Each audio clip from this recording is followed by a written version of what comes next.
4 ভাইয়ের 1 বোন আর 3 চাচা, মানে আমার বাপকে তো আর চাচা বলা যায় না, তাই 3 চাচা আর 1 ফুপু। তো যেহেতু একজনই, তো সেই মানুষটাও স্পেশাল। আর স্পেশাল মানুষের বাসায় যেতে হলে তো একটু স্পেশাল ঘটা করেই যেতে হয়, তাই না?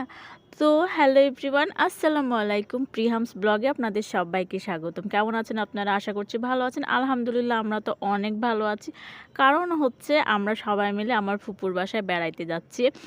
অনেক দিন থেকে প্ল্যান হচ্ছিল, বাট কারো কোনো না কোনো প্রবলেম আসলে থাকেই, যার কারণে একসাথে ওইভাবে আর যাওয়াটা হয়ে ওঠে না। কিন্তু আমরা এবার সবাই মিলে প্ল্যান করেছি। আমরা সবগুলো ভাই বোন, কাজিন ব্রাদার যারা আছি সবাই মিলে একসাথে হচ্ছে আমার ফুপুর বাসায় বেড়াইতে যাব।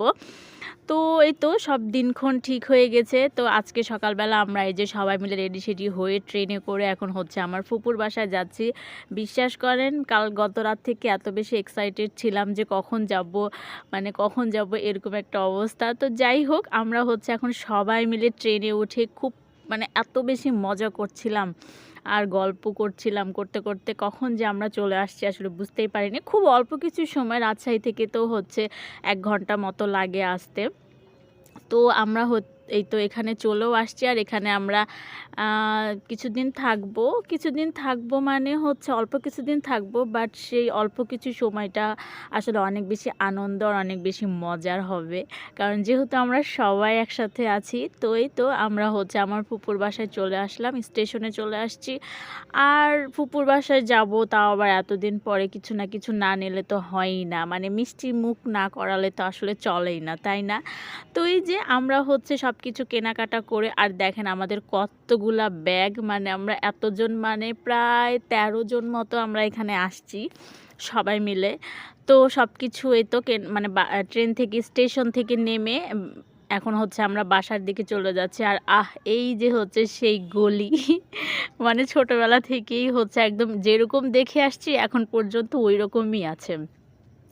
তো ব্যাগপত্র নিয়ে এই তো এখন হচ্ছে বাসার দিকে চলে যাচ্ছি। আর সামনে যে মানুষগুলা দেখলেন, তারা না আমাদেরকে দেখে একদম অবাক হয়ে গেছিল আর বলছিল, এত মেহমান কার বাসায় যাচ্ছে, কার বাসায় যাচ্ছে। তারা হচ্ছে এটা বলা বলি করছিল, আর আমরা হাসাহাসি করছিলাম যে আমরা অ্যাকচুয়ালি এতজন মানুষ আসছি দেখেই তারা হয়তো এইভাবে বলছে।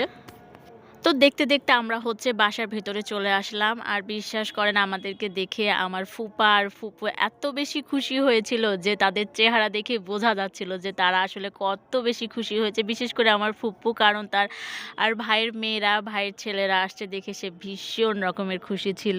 তো সবার সাথে দেখা করেই তো আন্টি আমাদেরকে হচ্ছে আগে নাস্তা দিয়ে দিল। আর এরপরে কি করছি, কি করলাম তা নেক্সট ভিডিওতে দেখাবো। সে পর্যন্ত সবাই ভালো থাকবেন।